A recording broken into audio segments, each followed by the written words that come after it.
खबर में जीत। बहुत समय पहले की बात है। भारत के सुदूर दक्षिण में एक छोटा सा राज्य स्थित था। राजा द्वारा राज्य का संचालन शांतिपूर्ण रीति से किया जा रहा था। एक दिन अचानक उसे खबर मिली कि एक बड़े राज्य की सेना की एक बड़ी टुकड़ी उसके राज्य पर आक्रमण के लिए आगे बढ़ रही है। वह घबरा गया, क्योंकि उसके पास उतना सैन्य बल नहीं था जो उतनी बड़ी सेना का सामना कर सके। उसने मंत्रणा हेतु सेनापति को बुलाया। सेनापति ने पहले ही हाथ खड़े कर दिए। वह बोला, महाराज, इस युद्ध में हमारी हार निश्चित है। इतनी बड़ी सेना के सामने हमारी सेना टिक नहीं पाएगी, इसलिए इस युद्ध को लड़ने का कोई औचित्य नहीं है। हमें अपने सैनिकों के प्राण गंवाने के बजाय पहले ही हार स्वीकार कर लेनी चाहिए। सेनापति की बात सुनकर राजा बहुत निराश हुआ। उसकी चिंता और बढ़ गई। वो समझ नहीं पा रहा था कि क्या करे और क्या न करे। अपनी चिंता से छुटकारा पाने के लिए वह राज्य के संत के पास गया। संत को उसने पूरी स्थिति से अवगत कराया और बताया कि सेनापति ने तो युद्ध के पहले ही हाथ खींच लिए हैं। ये सुनकर संत बोले, राजन, ऐसे सेनापति को तो तुरंत उसके पद से हटाकर कारागृह में डाल देना चाहिए। ऐसा सेनापति जो बना लड़े हार मान रहा है, उसे सेना का नेतृत्व करने का कोई अधिकार नहीं है। किंतु गुरुवर, यदि मैंने उसे कारागृह में डाल दिया तो सेना का नेतृत्व कौन करेगा? राजा चिंतित होकर बोला, राजन, तुम्हारी सेना का नेतृत्व मैं करूंगा। संत बोले। राजा सोच में पड़ गया कि संत युद्ध कैसे लड़ेंगे। उन्होंने तो कभी कोई युद्ध नहीं किया है। किंतु कोई विकल्प न देख उसने संत की बात मान ली और उन्हें अपनी सेना का सेनापति बना दिया। सेनापति बनने के बाद संत ने सेना की कमान संभाल ली और सेना के साथ युद्ध के लिए कूच कर दिया। रास्ते में एक मंदिर पड़ा।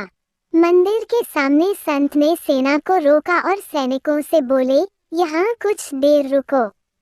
मैं मंदिर में जाकर ईश्वर से पूछकर आता हूँ कि हमें युद्ध में विजय प्राप्त होगी या नहीं। ये सुन सैनिकों ने चकित होकर पूछा, मंदिर में तो भगवान की पत्थर की मूर्ति है, वह कैसे बोलेगी? इस पर सेना की कमान संभाल रहे संत ने कहा, मैंने अपनी सारी उम्र दैवीय शक्तियों से वार्तालाप किया है, इसलिए मैं ईश्वर से बात कर लूंगा। तुम लोग यहीं रुककर मेरी प्रतीक्षा करो। ये कहकर संत मंदिर में चले गए। कुछ देर बाद जब वे वापस लौटे तो सैनिकों ने पूछा, ईश्वर ने क्या कहा? संत ने उत्तर दिया, ईश्वर ने कहा कि यदि रात में इस मंदिर में प्रकाश दिखाई पड़े तो हमारी विजय निश्चित है। पूरी सेना रात होने की प्रतीक्षा करने लगी। रात हुई तो मंदिर में उन्हें प्रकाश दिखाई पड़ा। ये देख सेना खुशी से झूम उठी। उन्हें विश्वास हो गया कि अब वे युद्ध जीत लेंगे। उनका मनोबल बढ़ गया और वे जीत के मंसूबे से युद्ध के मैदान में पहुंचे। युद्ध 21 दिन चला। सैनिक जी जान से लड़े। फलस्वरूप उनकी विजय हुई। विजयी सेना के वापस आते समय फिर वही मंदिर पड़ा।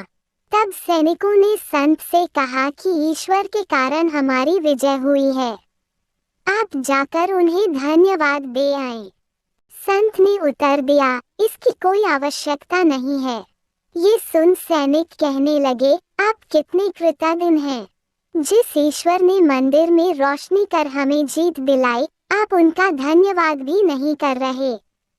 तब संत ने उन्हें बताया, उस रात मंदिर से आने वाली रोशनी एक दिए की थी और वह दिया मैं वहां जलाकर आया था। दिन में तो वो रोशनी दिखाई नहीं पड़ी, किंतु रात होते ही दिखाई देने लगी। दिए की रोशनी देखकर तुम सबने मेरी बात पर विश्वास कर लिया कि युद्ध में विजय हमारी होगी। इस तरह तुम सबका मनोबल बढ़ गया और तुम जीत के विश्वास के साथ युद्ध के मैदान में गए और असंभव लगने वाली विजय तुमने प्राप्त की। सीख, खुद पर विश्वास रखें और परिश्रम करते रहें। विश्वास की विजय होती है।